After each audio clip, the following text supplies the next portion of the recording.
Hey now, it's Sharon, and I'm back to share another idea on how to reform the police. If you're new to the channel, I'm a retired detective. I worked for 20 years for a southeastern city in the U.S., and I was also in the military. I'm sharing my experiences along with my perspectives and my opinions on how to reform the police. Through talking to different individuals throughout the years, I've come up with a plan. It's on paper, and I'm sharing bits and pieces of the plan in hopes of creating a table, this social media, where I offer the ideas and possibly get other people to think about possibly reforming the police. And I didn't say abolish, I said reform, retool, make adjustments to bettering policing here in the United States. So with that being said, last week I talked about scary officers. I talked about knowing an officer that knows every rule, every SOP, every statutory law, all the ordinances and codes, but they don't have a belief in something higher than themselves, a spiritual belief. And I found that to be dangerous through experience, mind you. And it's just an opinion, granted. But my experience has been those are scary officers because, like I mentioned, coming into policing, I came in with bias, and I admit it. In the book, I talk about it on video. I came in with bias. I also came in with a belief system of something higher than myself. I believe in my Lord and Savior, the Messiah, Jesus Christ. People call him, I'm sorry, I'm losing the terms, but Joshua, Yahawasha, but you know who I'm talking about. And so I came in believing a certain way, and policing caused what they call cognitive dissonance. And so that's what I wanted to speak about today. Policing and having the beliefs that I had, they were clashing. They started to clash, I should say. At first, I bought the whole indoctrination piece. I was out there running and gunning with the best of them, kicking in doors, taking names, as they say, and all that. And then I started to step back. My experience with a homeless person started to make me look inward. Well, one of the things that started to make me look inward. The other thing was being ostracized for telling the truth on what I was asked when I saw officers doing things they shouldn't have been doing. But I talk about that in other videos and in the book. A homeless encounter, and I started to think differently and started to get to know homeless folks and listening to the stories. And so that started to make me look at myself, look inwards. And the faith that I had, we're supposed to be taking care of folks. And I found that a lot of veterans were homeless, encountering them on the street, coupled with mental illness. And, a lot of people say people choose to be on the street. Most of them don't want to be homeless. They don't want to be homeless. But then some people, proud, don't want to take the handout, things like that. And I used to tell them, it's not a handout, it's a hand up. People are going to help you to get back on your feet so you can do it. That's what we're here for. We're built for relationship. That's another story. But yeah, I want to talk about the individual coming into policing. And you have to ask yourself a question and be truthful about it. Am I biased? Do I have bias coming into policing towards a group of people or a culture or a belief?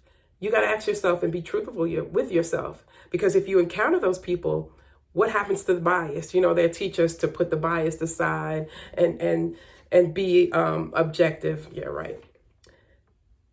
I shouldn't have said that, but that's what's taught. A lot of us don't, even though we try to put it aside. They don't, and we don't. I didn't. I still had this air about, my issue with white guys. And for me, my bias showed or pushed through in never giving them a break. I didn't want to hear the stories. You're just getting this ticket or you're getting arrested, And so when they say put your bias aside, you really don't. I didn't break any laws with giving them the ticket or arresting them, but it still pushed through because maybe I would have given a chance to a Hispanic male that had the same issue and be like, okay, go on about your business. Just take this ticket. I won't arrest you. White guys, I was like, no, you're going to jail. For whatever you did, you're going to jail. If it was arrestable, of course.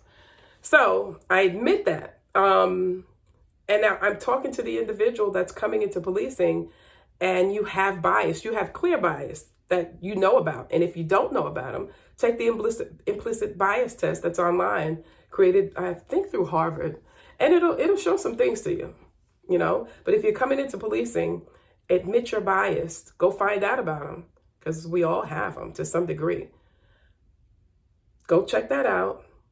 Do something about it. You can volunteer. I would suggest volunteering with the community that you might have a bias against. You might just have a bias against, or what you think you know about Muslims and Islamic folks.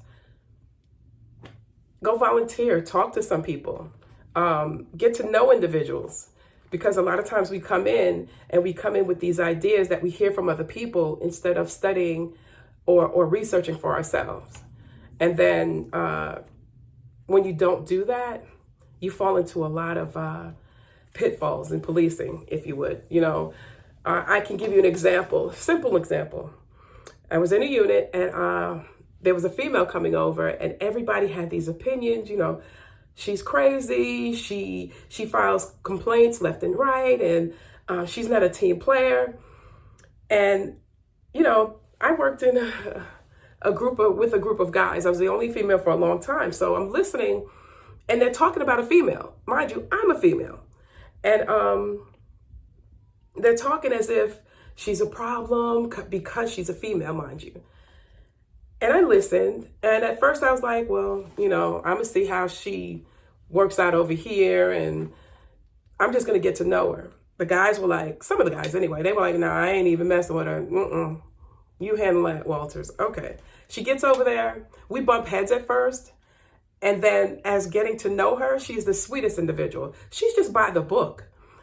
She's just by the book, and she wants things in order and done the way we're supposed to do it. A lot of people take shortcuts, and I talk about that in walking on the lawn at the range. And right in front of the sign, it says, don't walk on the grass, but there's a path through the grass, it was hilarious, but it just shows that we break the littlest rules, and then we're so stringent on people when we get out on the street. But that's another story. But anyway, getting back to her, she was just by the book, and she wanted to be treated fairly. And I got to know her. We're pretty cool now. So I say that to say, get to know when you're coming into policing. If you're coming in with these ideas, figure out, why do I have these ideas? How do I know these ideas? Did somebody tell me this? Why do I have this bias? Did somebody tell me this and I didn't research for myself?